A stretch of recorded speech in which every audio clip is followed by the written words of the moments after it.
Good morning everyone, myself Muskan from BSc Chemistry Honors 2nd year and my partner name is Kajal. Today our topic is milk adulteration. The word adulterants means any atom that is added to the milk is known to be the term milk adulterants. जैसे कि आपको पता है हमारी day to day life में milk जो है वो बहुत इंपॉर्टेंट है। मिल्क या उससे बनी चीज़ें मतलब बहुत ज़रूरी हो चुकी हैं आजकल। तो मिल्क की क्वांटिटी को इंक्रीज करने के लिए हम मिल्क अडल्ट्रेशन करते हैं। मिल्क अडल्ट्रेशन में अडल्ट्रेंट वो पार्टिकल होते हैं जिनको हम मिल्क में मतलब दूध में मिलाते हैं, ये देखने के लिए मिल्क की क्वांटिटी को इम्प्रूव करने के लिए। मतलब कि मिल्क में जैसे कि मिलावट होती है, पानी, इट में बी स्टार्च, इट में बी डिटर्जेंट। तो हमने देखा मिल्क के अंदर मतलब कभी वाटर ज़्यादा होता है तो कभी स्टार्च कभी डिटर्जेंट, ये मिल्क के अंदर मतलब देखे जाते हैं। हमने देखा कि डिफरेंट अडल्ट्रेंट्स जैसे कि वाटर कभी ज़्यादा होता है मिल्क में, कभी स्टार्च कभी डिटर्जेंट।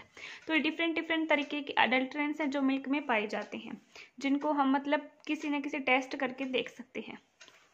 तो आज हम यही देखेंगे कि मिल्क के अंदर कौन कौन से अडल्ट्रेंट्स होते हैं और उनको हम कैसे अलग कर सकते हैं। बहुत सारे डिफरेंट टेस्ट होते हैं, हम लैब में भी करते हैं या नॉर्मल मतलब हम कर करके देख सकते हैं। तो उससे हमें पता लग जाता है हमारा कौन सा प्योर मिल्क है और कौन सा इम्प्योर मिल्क है, कौन सा अडल्ट्रेटेड है और कौन सा अनअडल्ट्रेटेड है।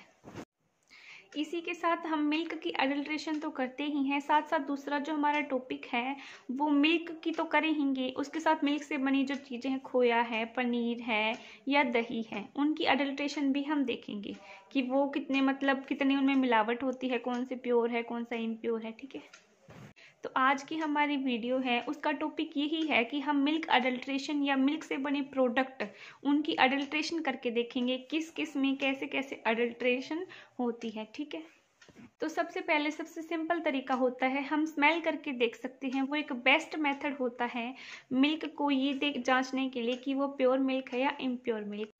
जो आपका प्योर मिल्क होता है उसके अंदर किसी भी टाइप की स्मेल नहीं होती है, लेकिन अगर आपका मिल्क अडल्ट्रेटेड होगा, उसके अंदर कुछ ना कुछ इम्प्योरिटी प्रेजेंट होगी, देन ऑब्वियस है उसके अंदर स्मेल आएगी। Second test is to check the presence of detergent present in our milk. For this experiment, firstly take 5 to 10 ml of milk. After that, shake it properly. If bubble will be formed, then it is a adulterated milk, and if bubble will not form, then it is a unadulterated milk. सबसे पहले हमने 5 to 10 ml है वो adulterated as well as unadulterated milk है वो basically ले लिया है। इसके बाद हम उसको बहुत अच्छे से शेक आउट है वो कर लेंगे दोनों को।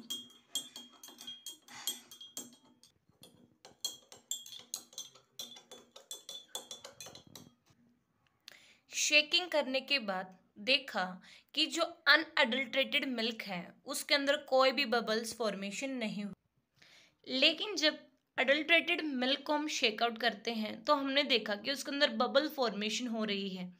इट मीन्स ये प्रूफ होता है कि कि अडल्ट्रेटेड मिल्क के अंदर डिटर्जेंट है, क्योंकि इसके अंदर बबल फॉर्मेशन हुई है, लेकिन अनअडल्ट्रेटेड मिल्क के अंदर कोई भी बबल फॉर्मेशन नहीं हुई है, जिससे पता चलता है कि it is a pure, it do not contain any detergent amount.